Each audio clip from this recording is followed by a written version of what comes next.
look at our tilapia moment of the morning. I believe we have one for the morning. Oi, okay. Listen, Michael Ogbodu is here, so he can break that down for us. This is our businessman, man on the beat, money matters. The BOG governor is looking over the wall, and he's wondering. Charlie, I like that. For me, it's the overweight exchange rate. Sitting on the neck. Hey, Charlie. So you see, the city needs some vitamin C. But the exchange rate is pressing his neck. Pressing his neck, you know, and choking him out. And inflation is trying to rescue the situation. But Fuel says, no. Let me watch all of you and deal with all of you. Tilapia be too much. But what is Fuel doing in the corner? Just watching. Okay.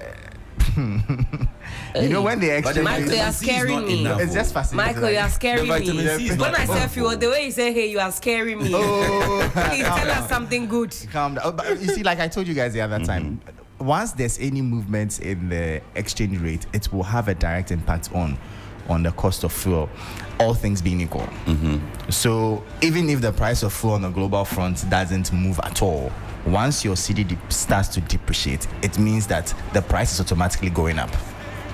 And there have been times when even the price on the global front has dropped, but because of the spike in the rate of depreciation of the local currency, we still had prices going up.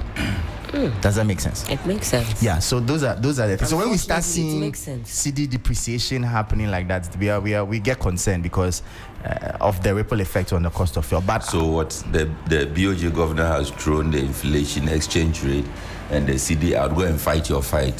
Say, Charlie, BOG tire. Well, every day would they intercede. I don't think it's a tire issue. You know that I think as of last 2 months or so, the BOG reduced the amount of dollars it was pumping into the system to intervene and help address the depreciation of the cedi. But you know that the IMF had raised concerns about that and said that the central bank was overly intervening. So it advised that the central bank pulls back so that we can see the true value of the local currency.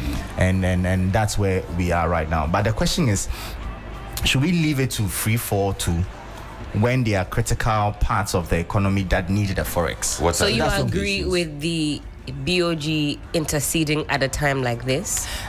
So it's rather he disagrees. There's a fine balance that is needed. There's a fine balance that is needed. But I think that the emphasis from the World Bank has been overly intervening. But so the president also said the bank has done more than it should have. Basically, that's what the World Bank is saying. But then the president also has come to say that, well, of a truth, this is the true value of the cedi as it stands without any interventions. So it means that if interventions come, it can go up again. But then having moved from 14 at the start of the year to now 12, it's still some good gains. But at least at the moment, without any major interventions, you should be able to get it at about 12 on the interbank rate. Because we got quite comfortable at the 10, 10.4, 10.5. We were really enjoying being in that situation. Some of us were thinking we'll get to 5. Oh, please. What kind of exuberance is that? But the point is, I see it's a very dicey situation because when your currency overly appreciates, it also, even though it will reduce your external debt levels, it will reduce your inflows from forex. So there's pros and then there's cons. Because it means also that, so a basic example, if the average importer needed, say, $100,000 to import goods, and previously the currency was, say, 14, it means that he needed 1.4 million cedis to import the goods. But now he needs... But if the exchange rate appreciates to about 10, now he needs just 1 million cedis. It means that for the importer, he's saving 400,000 cedis to do the same import. And that's significant. He'll be smiling. He will be smiling. But for the exporter who gets forex, his $100,000 that he would have gotten, that would have given him 1.4 million cedis, now gives him 1 million cedis. So even though the importers are excited, exporters are also bleeding. Anyway, even though the importer is excited, the final endpoint consumer is still suffering. That's right. Those are some of the things. And really, right. you don't grow an economy leveraging on a strengthened currency that is aiding imports, because that's technically exporting jobs. And you need the exporters to stay afloat, because they are actually also growing the economy to some extent. That's right. So those are the nitty-gritties that need really a fine balance. BOG should stay away from the cedi. Some also argue that the central bank's role is to stabilize the local currency. So you can't tell him to sit on the fence entirely and watch it go bad. But right now, no, according to Appiah, he's sitting on the fence. He said, battle each other. And he's giving only 2 oranges. The 2 oranges. The other one's half. 2.5. There's one that's been sliced open. Against the other one he did, Appiah did, I think, on the 2nd of September. The one we saw the BOG governor and the finance minister, this one. You see, so this is the intervention that was given, correct? Yes. I think at this point, so at that it was point, at 11.4. So 11.4. So at this point, they had stopped the interventions. They have stopped. No, but he's still holding fruit juice and carrots. And that was the last bit of vitamins. Giving him blood tonic. So at this point, the BOG had pulled out already. Or at least. Yes. As at the 11.4. This was the consequence or the repercussions of the pullout. Of the reduction. Because remember, we stayed consistently around 10.3. And you pull out Oh, man. Okay. Well, that was our tilapia moment of the morning. Ayoma Asaktu. I totally agree with Miss Ampofo. The men tried, but Helen won them all. With a stray bullet. Many have gone to church. Offer collections with monies. Let me see your shouting. Don't mind them. Hey, Helen supporters, we see you. And I'm grateful for you. Ayoma, comment under you. When was the last time you went to church? The way you are supporting her, I suspect you. That's a lady that is writing, It's Ayoma. I'm seeing a guy's picture. Oh, okay. I thought it was a lady. I was going to say, I support all the ladies, all your rights and your wrongs.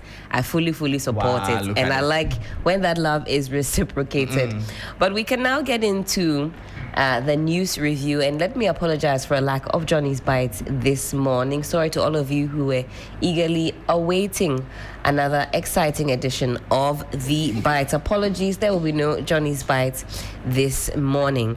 And also, we have our eyes and ears firmly on the Galamsey issue. In fact, that forms the basis of our big conversation this morning. And gentlemen, before I even head over to 3news.com, let me pick your thoughts. Michael, yesterday I think we started this conversation about the response from the president about the fight against Galamsey. It hasn't gone down well.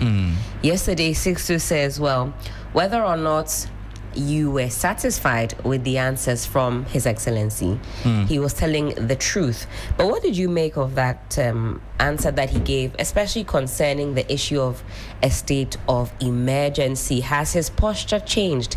In opposition, whilst he was counting down to December 7th, he said, we need a state of emergency. He acknowledged that we are not in normal times. The turbidity levels, the deformities, the rise in kidney issues, certainly we had reached a point of no return. Now he says he has a lot more tools in his toolbox. These tools have been used before. For me, I think that this Galamsey situation, we are not looking at it as holistically as we should, because Galamsey is not just about people mining in places they shouldn't be. It's not just about muddying the water. It's about the fact that it's a bread and butter issue, number one. And number two, it's a thing that the communities that these things happen largely support. So until we are able to apply what would I call it, a psychosocial model to correct the mindsets of the people and to give them a viable alternative, this is not going anywhere. And those are the hard nuts that we have to crack. So until we are able to get into the psyche of the people, we should expect that our turbidity levels in the water will rise. Continue. Ghana Water will continue to shut down plants. Women will continue to give birth to deformed babies. Kidney issues, cancer issues will be on the rise. So what do we do whilst we wait for the psyche to change? That is a hard one. Should we die? The point is that, you see, I'm being as frank as possible about this issue because, you see, it's like it's a cartel mixed with the people. How do you break the two? Because I've heard stories about where even security operatives are informants for the communities because they also get royalties. How do you fix that? I didn't put myself on the ballot. Those that said they could fix it, we listened to them. So how much grace do I give the John Dramani Mahama administration before I say, no, I don't want to give birth to a deformed baby, I don't want to get kidney issues? Well, this is not me making excuses. Okay. This is me saying that it goes beyond the rhetoric because it's an ingrained thing. There are even young men in Accra who are planning to go and join. In fact, they've quit their jobs. They've quit their jobs, and some of them are in white collar jobs like us. But they are seeing that this thing is viable. When they go in there and the communities facilitate it, how do you stop it? Because it's so enrooted. That's why I'm saying that state of emergency will go and come. It may not fix it entirely. It may just be a temporary solution. That is why we need a holistic national plan, a plan that integrates communities and grows along with them to see a viable alternative and to also understand the long-term consequences of what they are doing. Beyond that, the people will still end up there. Sixtus, what would your party, the CPP, have done to curb galamsey? What are some of the radical measures that your party would have, put in place? Because I would vote for example, let's say if there was a flag bearer that said, hey, whether you have a viable or you don't have anything to do, I will change your psyche for you. From tomorrow, I've changed your psyche. You step into your community, your psyche will change, whether you like it or not. Is that plausible, or is that also rooted in deep fantasy? Those of us... No, I think I've always said the same thing in this galamsey matter. The people we arrest from the pit, they are not the ones we should be arresting. Okay. And I've also always said that there's no one in this country who can hide from our intelligence services. Okay. The Ghanaian intelligence services. Let's not kid ourselves. If they want to find you, I think the president even made that statement. About those who sit behind their computers. He says, we get your IP number. Wherever you are, we will find you. I dare say that the system knows who is involved in galamsey. I dare say. Because you know who is importing the heavy machinery and equipment. You know where they are going to. You know who they are leasing them to or renting them out to or loaning them out to or giving them to work. You know the concessions that you have issued. You know the areas that mining should not happen, but we all see the mining happening there. So you can easily track and find those people. What we call kingpin. Kingpin. What would we do differently? Pick up those people, arrest them, the sponsors, the financiers, the kingpins, arrest them. Deal with them ruthlessly, whether they are politically covered or not, whether they are legally covered. Oh, it's okay, not legally covered. If you are legally covered, you are legally covered. Whether you have people in higher places or not. That's what I mean to say. Pick up those people, deal with them as per the law. Let them be an open example. Take everything away from them and use it to treat the environment. I have been asking, and I think I asked this question even way before the press engagement. Yeah. What's the state of emergency? What is it supposed to do? So we impose a state of emergency in the Galamsey areas. What exactly does that mean? And how exactly will that help us achieve what? Those are the answers we should be asking for. So that if civil society is clear in its mind that once you impose a state of emergency in, say, the Etiwa forest zone, anybody you see doing illegal mining within that zone, immediately you are shooting at the person. Is that what we want? We will still end up, we'll come back to the same place that we have always been, arresting the people who should not be arrested. The one sponsoring the thing, Ogbodu will give the money. Hey, please, I beg you. This another You don't even have it to give, relax. I take an exception to that one. What do you mean? I co-accept to that. Thank you very much. Co-exception, please. Ogbodu will give. Hey, I will not give any money. Someone, leave me alone. You give the money to one mommy. Hey, please, no, she didn't. Okay, let's say one mommy is a queen pin. Okay. So one mommy, I'll give the money to Ogbodu. She's shaking her head. She doesn't agree. For Ogbodu to go into the forest. You are bringing me in this again. No, now you are in the forest. No, I don't want to go there. No. Okay. Okay. I dissociate myself from one mommy, I'll give the money to Kunzo Tiani. Okay. So one mommy is the one sponsoring the operation.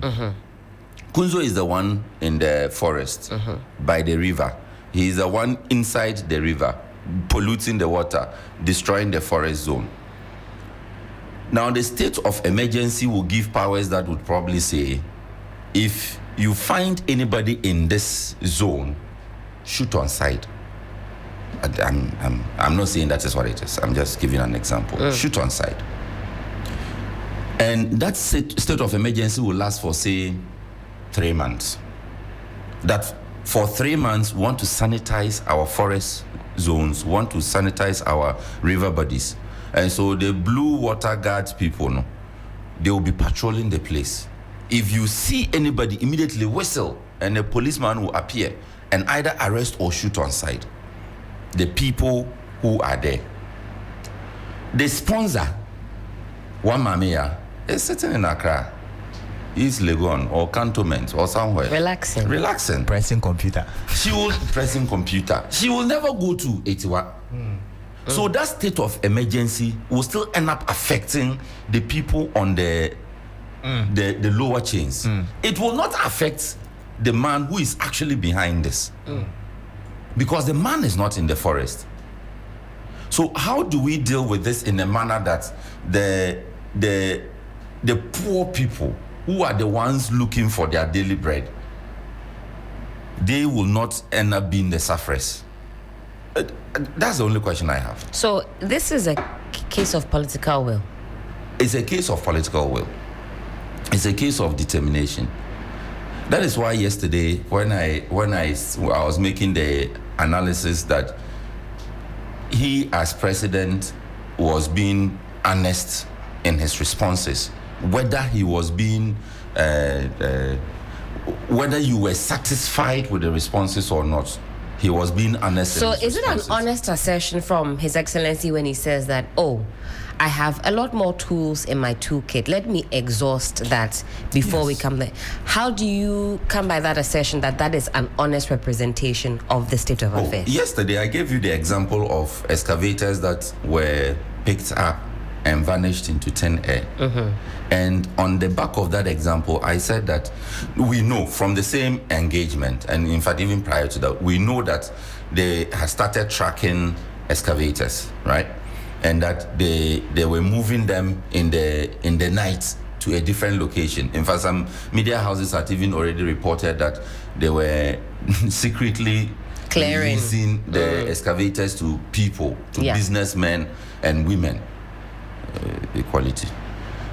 But he said again yesterday that that wasn't the case, and explain why that was happening. You get it? So I believe sincerely that we have not exhausted the efforts at dealing with the problem at its root. We can't keep arresting people who are traveling from my village into these areas because they are pressed and they want to find something to there survive. There are men and women coming all the way from Ullo to mining areas? Ullo people don't engage in galamsey. I see. We are responsible but at least citizens. For your neighboring towns, cities, villages, people are actually coming down. No, people travel in search of greener pastures. In search of greener pastures. And if you hear that, there's mining in this town, and you think that you can better your lot if you move down to that town and also engage in the mining, you will do it because you are pressed. And a lot of the videos we saw from the galamsey people, they said the same thing. We don't have anything doing. That is why we are doing this. And the people who are even giving out their cocoa farms, they have said the same thing. They are making more from the galamsey people than they are making from their cocoa. And so it's not, I don't think it should be as easy or simple as imposing a state of emergency. Can we try everything else? And like I said yesterday, I am ready to say, Mr. President, you told us on this day that you had not exhausted every tool from your toolkit. In another 6 months, we are asking you again, have you now exhausted? And we as campaigners or anti-campaigners, anti-galamsey campaigners, we have done an audit to convince ourselves that the actions that should have been taken have not been taken. That between when the president said he had not exhausted and the period that we have done the audit, galamsey has increased. The pollution levels have increased. The water management people are still complaining that they are struggling to treat the water. I think we can come to such an agreement. Michael, you wanted to make an intervention. Well, just to add that, first, even though I empathize with the points this is made, we also need to be clear that wrong is wrong, whether or not you do it for bread and butter issues. Because some will say, as for the armed robbery, it's so good because I don't have anything to do. So let me get into armed robbery. Are we going to excuse that? Not at all. We can't. The more reason why also I think that, from my earlier submission, there has to be a very holistic approach to this. Now we are tracking the excavators, that's great. Who is tracking the foreign nationals who are also financing or are also culprits in this? Who is tracking? At the point of arrival? At the point of arrival, who is tracking them? So when, for instance, a foreign national comes in, we know the Chinese have been quite complicit in this. When they are coming into Ghana, who is monitoring why they are in the country? Who is monitoring the activities they engage in when they come? We have immigration services. Right? That is why there must be a holistic approach. You can't tell me that galamsey is happening in your jurisdiction as a DC, MC, and you are not aware. It is not. So it must come with hefty sanctions. So if you are found a DC, there's galamsey going on in your place, you should be called to answer to it. Any chief whose community galamsey is going on must be called to answer, because the last time I told you we took a trek to Takwa. That's right. You see the pits by the road, It's by the road. It's not as if they are not hiding. Helen, you can see them as you drive past doing it by the road. So are you telling me that? I went to Kumasi over the weekend. The in Salm Road, in Koko side, you will see it. So if you invite the chief, and they are digging under people's homes.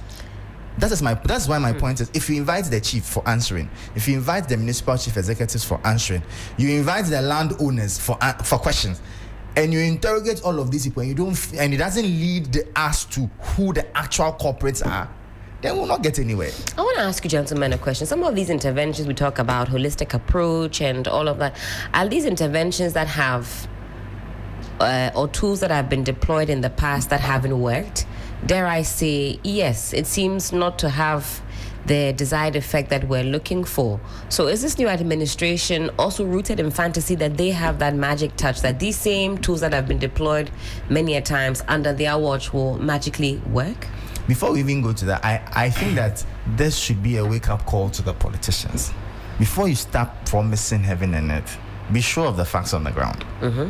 Because it's easy to come out and say, I will do XYZ out of, for lack of a better word, campaign exuberance.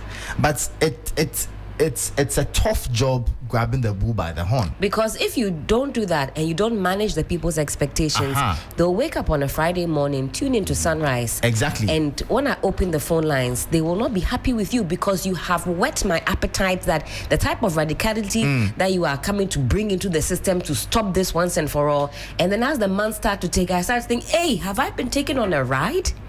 And nobody wants to be taken on a ride. Exactly. And then the question is, what is the difference then between what you are doing now from what you were criticizing? Do you get my point? If you've come to the situation now, you are saying it's not as I thought. And you're better. Then now the question is, what were you criticizing when you were campaigning or promising that you will come and fix it? Remember yesterday I said the voter is no longer as forgiving as we were some election terms ago. No. And now we want to match you by your word. Yes. So be sure. And this happens. Indeed, I listened to an interview with the national chairman of NDC on another network where he said that, yes, members of the party may have made such comments in the run-up to the election. They may have engaged in such discussions, citing with civil society on social media. But that was not an official position of the campaign at the time. The campaign did not say that when we come, if you give us power, we will impose a state of emergency. And that it is not even in the manifesto of the party. And so it is difficult to officially hold them, to officially hold the party and the government to that commitment of imposing a state of emergency. But is it though, for example, Sixtus, let me slide tackle you just a little bit, because we had the president say this is an emergency. If it was an emergency at a certain turbidity level, and you are now here, the turbidity level is even higher. Is it not just 1 + 1 that, okay, well, if it was at 10,000, and now it's at 20,000, then what else? There's no stopping to think. What else? What else do I wait for? I agree with you. I agree with you perfectly. And that's why I also say that it should not be that because there was campaign going on and we were all interested in grabbing power, so we had to say whatever we had to say. It should be that because it was the most sensitive issue of the day, the campaign would have officially taken a position on the matter, right, and decided that if we come into power, this is how we are going to handle this particular situation. That is what it should always be. Right. And that is also maybe something the media should begin doing now. Using in probing campaign messages, that we make it official or bind campaigners to specific and particular commitments, so that if you come into power, you won't come and tell us that I didn't say so, or it was not my official position. Because if you go on social media, you would find a lot of us, those of us who were on the civil society side, those of us who were on the political side, those of us who were on the media side, you would find a lot of us calling for state of emergency at that time.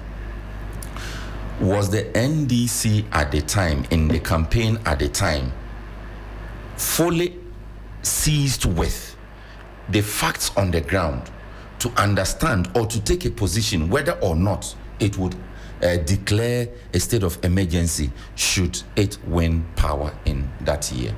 That's the question we should be asking. Right. And if the facts were made clear to the NDC, like you said, and now the NDC is in power, what has changed between then and now? That's also the other question we should be asking.